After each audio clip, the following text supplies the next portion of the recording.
Hello बच्चों, good morning. कैसे हो आप लोग? तो आज हम फिर से हाजिर एक नए चैप्टर के साथ। क्लास 6 का साइंस विज्ञान अध्याय 3 तंतु से वस्त्र तक। ठीक है, तंतु से वस्त्र तक। तो इसको हम लोग पढ़ चुके हैं। अब इसका हम लोग सवाल जवाब को हल करेंगे। आइए देखते हैं इसका क्या सवाल जवाब है। देखिए, पहला सवाल जवाब यहाँ से शुरू होता है, पेज नंबर 35 से है।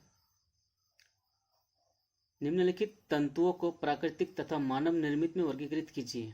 यहाँ पर तंतु है, इसको कौन प्राकृतिक और कौन मानव निर्मित में इसको बांटना है। ठीक है, नायलन, ऊन, रुई, रेशम और पॉलिस्टर है। तो इसको बांटने के लिए हम नोट का प्रयोग करेंगे। तो हम यहाँ पर टाइप करके रखें, इसको दिखाते हैं। पहला नंबर क्वेश्चन का आंसर है, निम्नलिखित तंतुओं का प्राकृतिक और संश्लेष में वर्गीकृत कीजिए। ठीक है, तो प्राकृतिक तंतु में ऊन, रुई, रेशम तथा पटसन है। क्या क्या है? ऊन, रुई, रेशम तथा पटसन। एक नंबर का उत्तर है ये। और संश्लिष्ट तंतु में नायलॉन और पॉलिएस्टर है। ठीक है, तो एक नंबर क्वेश्चन मेरा सॉल्व हो गया। अब हम दूसरा नंबर में जाएंगे। दूसरे नंबर में क्या है? नीचे दिए गए कथन सत्य है अथवा असत्य उल्लेख कीजिए। उल्लेख करना है कि इसमें से जो दिया हुआ है कौन सही है और कौन गलत है। ठीक है,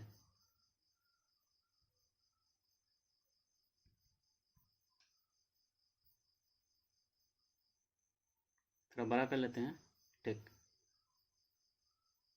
बस अब ठीक है। देखते हैं पहला नंबर क्या है। तंतुओं से धागा बनता है, सही है कि गलत है? सही है, तंतुओं से ही धागा बनता है। ठीक है, ये सही है। दूसरा नंबर क्या है? ख नंबर, कताई वस्त्र निर्माण की एक प्रक्रिया है। कटाई जो है वस्त्र निर्माण की एक प्रक्रिया है।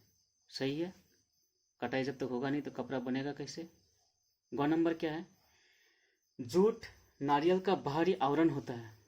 जूट है यानी जो पटवा है, जूट है, वो क्या नारियल का आवरण होता है? नहीं, ये गलत है। जूट नारियल का बाहरी आवरण होता है? नहीं, जूट का अलग है, ये नारियल का बाहरी आवरण नहीं है, ये गलत है।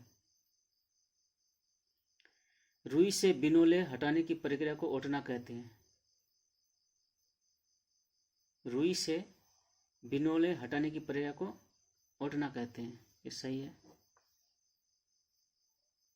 धागों की बुनाई से वस्त्र का एक टुकड़ा बनता है।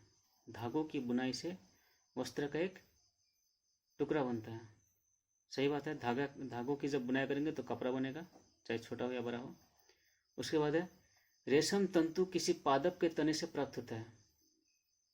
जो रेशम का तंतु है किसी पादप के तने से, पौधे से प्राप्त होता है? नहीं, ये रेशम का कीट से प्राप्त होता है, कीड़ा से प्राप्त होता है रेशम का तंतु, पादप से नहीं। इसके बाद है, पॉलिएस्टर एक प्राकृतिक तंतु है।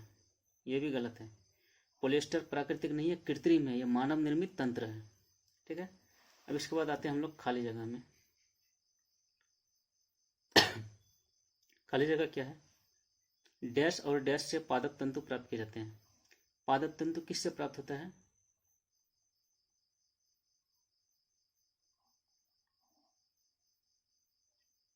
तो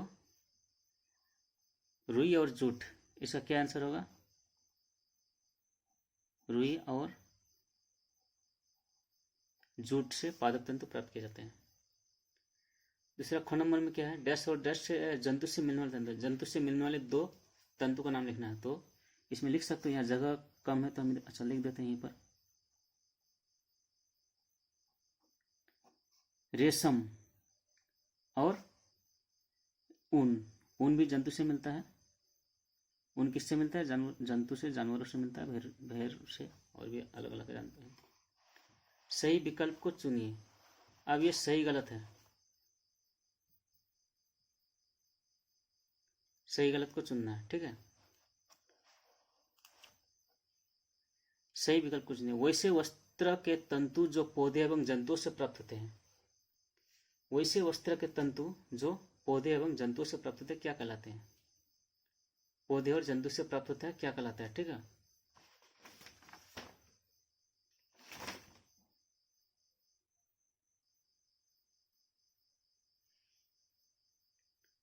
वैसे वस्त्र के तंतु जो पौधे से भी मिलता है और जंतु से भी मिलता है,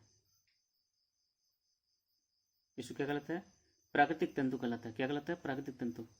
जो पौधे से मिलता है और जंतु से मिलता है, प्राकृतिक है। मानव निर्मित तंतु कौन नंबर में है? इसमें से मानव निर्मित कौन है? जो मनुष्य ने बनाया हो। पॉलिएस्टर, नायलॉन, एक्रिलिक, सभी, ये सभी मानव निर्मित तंतु है। ये सही होगा इसका। ठीक है, इसके बाद अगला देखते हैं।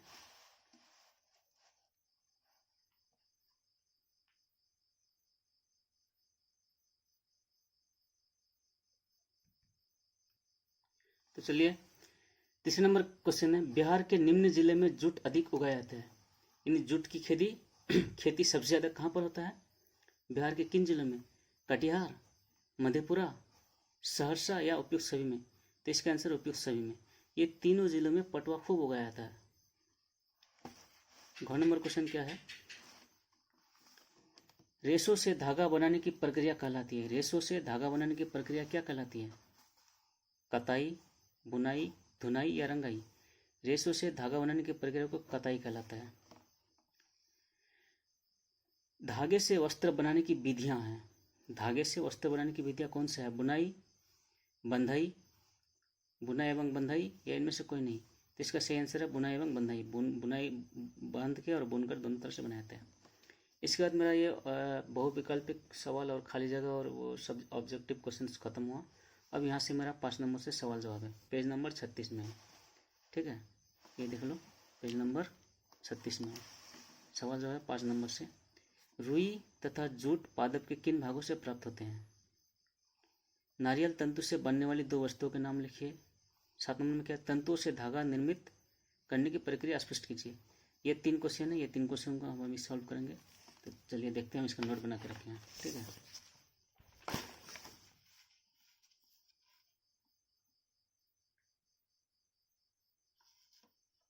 चलिए 5 नंबर क्वेश्चन क्या था? रुई तथा जूट पादप के किन भागों से प्राप्त होते हैं? तो उत्तर इसका क्या है? रुई तथा जूट पादप के किन भागों से प्राप्त होते हैं? तो उत्तर है रुई तथा जूट पादप के तने से प्राप्त होते हैं। कहाँ से? पादप के तने से। पादप मीन्स होता है पौधा, पौधा के तने से, तने भाग से प्राप्त होता है। 6 नंबर क्वेश्चन क्या है? नारियल तंतु से बनने वाली 2 वस्तुओं के नाम लिखिए। नारियल का तंतु से बनने वाली 2 वस्तुओं के नाम लिखिए। तो इसका उत्तर है नारियल तंतु से बनने वाली 2 वस्तु, चटाई और रस्सी। रस्सी बनता है नारियल का और चटाई भी बनता है नारियल का रेशे से। ठीक है, इसके बाद 7 नंबर क्वेश्चन में आते हैं। आखिरी क्वेश्चन है, तंतु से धागा निर्मित करने की प्रक्रिया स्पष्ट कीजिए। तंतु से धागा निर्मित करने की प्रक्रिया स्पष्ट कीजिए। उत्तर, तंतुओं से तागा या धागा निर्मित करने की प्रक्रिया इस प्रकार है। कपास के फूल पूरी तरह से तैयार हो जाने पर उजला रेशे गोलक के रूप में दिखने लगता है। कपास को हाथ से चुना जाता है, फिर बड़े बड़े मशीनों की सहायता से कपास को बिनोले से अलग कर कपास को हाथों से ओटी जाती है। फिर कपास को पटक पटक कर धुलाई कर देते हैं। फिर वस्त्र बनाने से पहले सभी तंतुओं को तागों में परिवर्तित कर लिया जाता है और इस प्रकार तंतुओं से धागा निर्मित हो जाता है। ठीक है बच्चों, तो आज यहीं पर यह चैप्टर समाप्त होता है। फिर मिलते हैं कल एक नए चैप्टर के साथ, नए वीडियो के साथ। तब तक के लिए जय हिंद। वीडियो अच्छा लगे तो लाइक और सब्सक्राइब जरूर कीजिए। वीडियो को शेयर करो। अपना जो भी दोस्त है, साथी है, तुम्हारे रिश्तेदार में, दोस्त में, फ्रेंड में, उसको ये वीडियो भेजो, उसको भी देखने के लिए बोलो और नोट बनाने के लिए बोलो, ताकि एग्जाम में आसानी और नॉलेज भी हो।